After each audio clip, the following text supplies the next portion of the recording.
Subscribe to our channel by clicking the subscribe button. Click the bell button and enjoy the latest uploads from our channel. الحمدللہ رب العالمین والصلاة والسلام علی رسولہ الکریم محمد بن عبداللہ الامین وعلی آلہ وصحبہ اجمعین اما بعد فإن النبی صلی اللہ علیہ وسلم قال في حديثه الكريم المبارك بمناسبة خسوف الشمس وكسوفها فادعوا الله وكبروا صلوا وتصدقوا او كما قال عليه الصلاة والسلام۔ میرے نوجوان دوستو، دینی بھائیوں اور طلبہ عزیز اور میرے محبین و مخلصین، ابھی پوری دنیا میں جو صورتحال ہے اس سے ہم اور آپ سب لوگ واقف ہیں۔ میڈیا کے ذریعے ہم تک خبریں پہنچ رہی ہیں اور اس مصیبت کے اثرات میں روز بروز اضافہ ہی ہوتا جا رہا ہے۔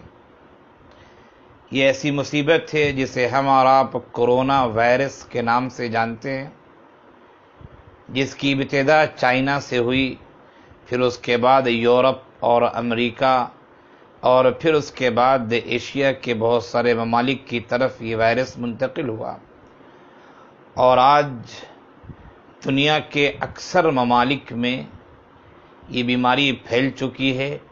لوگ اس کی لپیٹ میں آ رہے ہیں، چاروں طرف سے لوگ پریشان ہیں۔ حکومتیں لاک ڈاؤن کا اعلان کر چکی ہیں، کر رہی ہیں۔ بعض صوبوں میں، بعض اسٹیٹ میں، بعض جگہوں میں کرفیو بھی نافذ کر دیا گیا ہے۔ حالات کی سنگینیت کو سمجھنا چاہیے۔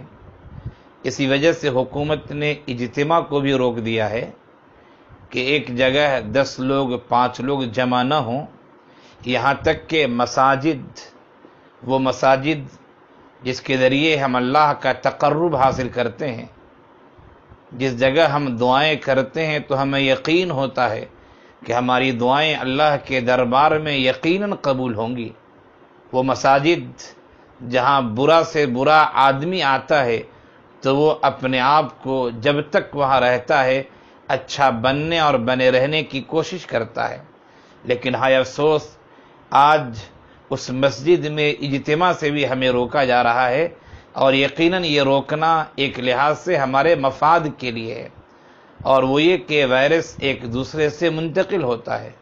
علماء نے جو فیصلے سنائے ہیں اور فتوے دیے ہیں اس پر ہمیں عمل کرنا چاہیے کہ صرف 2-3 لوگ مسجد کے امام صاحب ہوں، مؤذن صاحب ہوں، اسی طرح چند بوڑھے افراد ہوں، یا پھر چند وہ افراد جو اعتکاف کی نیت کر لیں، 4 سے 5 آدمی مساجد میں نماز کی پابندی کریں اور مسجد مقفل نہ ہو، اس میں تالا لوک نہ کیا جائے۔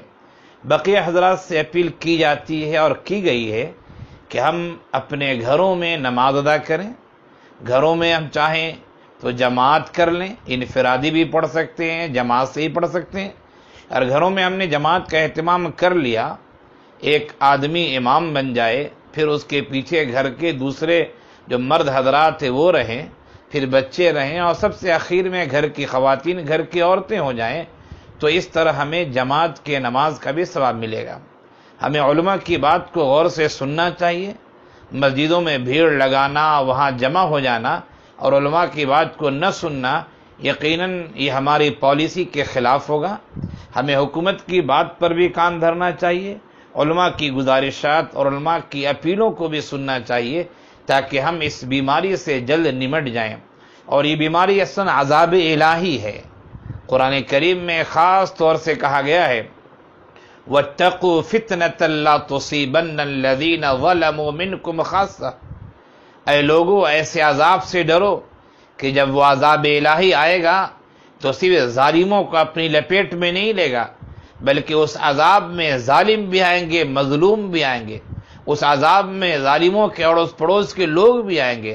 ہم جانتے ہیں اور اچھی طرح جانتے ہیں یہ جو اللہ کا عذاب آیا ہے اس کی وجہ ہے، اور وجہ یہ کہ آج دنیا کے اکثر ممالک میں مسلمانوں پر بھی ظلم ہو رہے ہیں، اور مسلمانوں کے علاوہ خود غیر مسلم پر بھی ظلم کر رہا ہے، طاقتور کمزوروں پر ظلم کر رہا ہے، ظالم مظلوموں کو ستا رہا ہے، بڑی طاقت والے چھوٹی طاقت اور بڑے ملک چھوٹے ملک کو دبائے جا رہے ہیں اور ان کے حقوق تلف کر رہے ہیں، ان کی جان کی حفاظت نہیں، ان کے مال کی حفاظت نہیں، ان کی عزت و آبرو کی حفاظت نہیں، لوگ اپنی طاقت کے نشے میں ہیں اور جو چاہتے ہیں دل میں ان کے جو آتا ہے وہ کر لینا چاہتے ہیں۔ انہیں معلوم ہونا چاہیے کہ ایسا نہیں ہوگا۔ انسان کو، سب کو، جتنے بھی انسان ہوں سب کو انسان کے ناطے سے جینے کا حق ہے اس دنیا میں، اور اس کی عزت و آبرو کی حفاظت ہونی چاہیے، ظالموں کی کلائی مڑوڑنی چاہیے۔ یہ تو اللہ نے ایک عذاب کی ایک جھلک دکھائی ہے ہمیں کہ دیکھو ایک چھوٹا وائرس جسے تم اپنی آنکھوں سے بھی نہیں دیکھ سکتے، اپنی نظروں سے نہیں دیکھ سکتے، تمہیں محسوس بھی نہیں ہو رہا ہے، یہ عذاب کا ایک جھلک ہے کہ آج بعد آ جاؤ، ظلم سے بعد آ جاؤ، سود خوری سے بعد آ جاؤ، حرام کاری سے بعد آ جاؤ اور اللہ کا تقرب حاصل کرو۔ کمزوروں پر ظلم کرنا چھوڑ دو، مسلمانوں کو اسلام پر صحیح طرح سے جینے دو، اور تم جس مذہب کو مانتے ہو اس مذہب کی جو تعلیمات ہے، صحیح تعلیمات ہے، اسے اختیار کرو اور پھر مسلمان ہونے کی کوشش کرو۔ اگر تو نے اسلام کو تھام لیا، اللہ سے قربت حاصل کر لی، تو یقیناً تم اللہ کا تقرب تمہیں مل جائے گا، اور پھر یہ عذاب اللہ کا جا سکتا ہے۔ خود ہم مسلمان جو اپنے آپ کو اللہ والے کہتے ہیں، عاشقان رسول کہتے ہیں، ہم اپنے آپ کو اسلام والے کہتے ہیں، ہمارے یہاں بھی بہت ساری خرابیاں ہیں۔ آپ دیکھ لیں، جمعہ کے دن ہماری مسجدیں بھر جاتی ہیں، لیکن 5 وقتہ نماز میں ایک صف بھی لوگ اکثر مسجدوں میں نہیں ہوتے ہیں۔ آخر 5 وقتہ نماز میں لوگ کہاں چلے جاتے ہیں؟ جمعہ کے دن یہ فوج کہاں امڑ آتی ہے؟ یہ اتنی بڑی تعداد کہاں سے آ جاتی ہے؟ اس کا مطلب ہے کہ مسلمانوں، ہمارے اندر بھی خرابی ہے۔ ہم اپنی اصلاح کریں، دوسروں کو بھی اصلاح کی دعوت دیں اور ظلم کے خاتمے کو عام کریں، ورنہ اللہ کا عذاب تو سب کو اپنی لپیٹ میں لے گا۔ اللہ کا عذاب جب آتا ہے تو گھر کو چن چن کر نہیں آتا، کبھی کبھار ایسا ہوتا ہے، اللہ تعالیٰ اپنے کرشمے دکھا دیتا ہے کہ اچھے لوگ بچ جاتے ہیں، لیکن عموماً جو اللہ کا مزاج اور اللہ کی جو فطرت ہے وہ یہ ہے جس کو قرآن نے بیان کیا، وَاتَّقُوا فِتْنَةً لَا تُصِيبَنَّ الَّذِينَ ظَلَمُوا مِنْكُمْ خَاصَّةً۔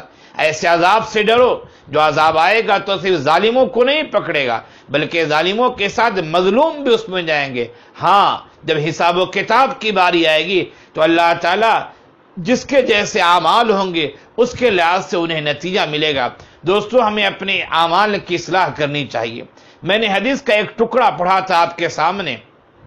ایک دفعہ کی بات ہے کہ سورج گرہن ہو گیا، اللہ کے رسول صلی اللہ علیہ وسلم نے اللہ کی نشانیوں میں سے ایک عظیم نشانی اسے قرار دیا اور 2 رکعت نماز پڑھائی لوگوں کو، اور پھر یہ بات کہی کہ دیکھو فدعوا اللہ، اللہ سے دعائیں کرو، جب بھی کوئی مصیبت آئے، جب بھی کوئی بڑی چیز کا ظہور ہو، جب بھی اللہ کا کوئی خاص کرشمہ دکھائی دے، فرمایا فدعوا اللہ، اللہ سے دعائیں کرو، وکبروا، اور اللہ اکبر کہو، یعنی ذکر و اذکار کرو اور اعد و وظائف کو اختیار کرو، اور فرمایا صلو، نمازیں پڑھو، وتصدقوا، اور صدقہ و خیرات کرو۔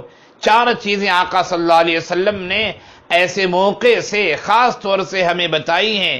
نمبر 1، اللہ سے دعائیں کثرت سے کی جائے۔ نمبر 2، ذکر و اذکار کیا جائے اور اعد و وظائف پڑھے جائیں۔ نمبر 3، نماز کثرت سے پڑھی جائے۔ نمبر 4، صدقہ و خیرات کیا جائے۔ اے مسلمانوں، ہماری آواز جہاں تک پہنچ رہی ہے، ہم سب کو اس بات کی دعوت دیتے ہیں اور کہتے ہیں کہ ابھی جو صورتحال ہے کہ ہم اجتماعی طور سے اللہ کی عبادت کی لذت سے محروم ہو گئے ہیں۔ آج میں خود جب جمعہ کی نماز پڑھا رہا تھا خود ہماری آنکھیں ڈبڈبا گئی، ہمارے آنکھوں سے آنسو جاری ہو گئے۔ ہم نے اپنے آپ کو ضبط میں لیا، کنٹرول کیا اور یہی کہا کہ اللہ کیسی مصیبت آ گئی ہے۔ ہزاروں کے درمیان، سینکڑوں کے درمیان ہم نماز پڑھا کرتے تھے، آج 10-5 لوگوں کے ساتھ نماز پڑھ رہے ہیں۔ الہ العالمین ہم سے اس عذاب کو اٹھا لے، اور ہم تمام لوگوں سے گزارش کرتے ہیں کہ علماء نے جو اپیلیں کی ہیں، بڑی جماعت نہ قائم کی جائیں، گھروں میں رہیں، وہیں نماز پڑھیں، حکومت کی بات کو بھی سنیں، ورنہ کوئی بعید بات نہیں کہ اگر ہم نے حکومت کی باتوں کا احترام نہ کیا، اس کا پاس و لحاظ نہ کیا، اور اس کو ہم نے قابل اعتنا، قابل توجہ نہ سمجھا، کوئی بعید بات نہیں کہ حکومتیں کل ایسا نہ ہو کہ ہماری مسجد میں بھی تالے لگوا دے۔ لہذا ایسا وقت نہ آنے دیجئے۔ ہم اپنے مسلمان بھائیوں سے اپیل کرتے ہیں، ہم دوسرے دھرم کے لوگوں سے بھی اپیل کرتے ہیں کہ آپ کے مذہب کے مطابق جو نیک کام ہیں وہ نیک کام کریں، پن کے کام کریں، ثواب کے کام کریں، تبھی جا کے یہ ظلم اور اللہ کا یہ عذاب اور لوگوں میں آپسی جو ناچاقی اور بددینی ہے، تب اس کا خاتمہ ہوگا، اللہ کی قربت ہمیں نصیب ہوگی، اور اللہ تعالیٰ انشاءاللہ پھر ہمیں امن و سکون کا ماحول دے گا، عافیت کا ماحول دے گا، عزت و آبرو کے قیام کا ماحول دے گا۔ اس کے لیے ضروری ہے کہ ہم اللہ سے ربط قائم کریں، اور پوری طرح ربط قائم کریں، صدقہ و خیرات کے ذریعے بھی، ذکر و اذکار کے ذریعے بھی، دعاؤں کے ذریعے بھی، اور نماز کے ذریعے بھی۔ اللہ تعالی ہم سب کو کہنے سننے سے زیادہ عمل کی توفیق عنایت فرمائے۔ وآخر دعوانا ان الحمد للہ رب العالمین۔ قل جاء الحق وزهق الباطل إن الباطل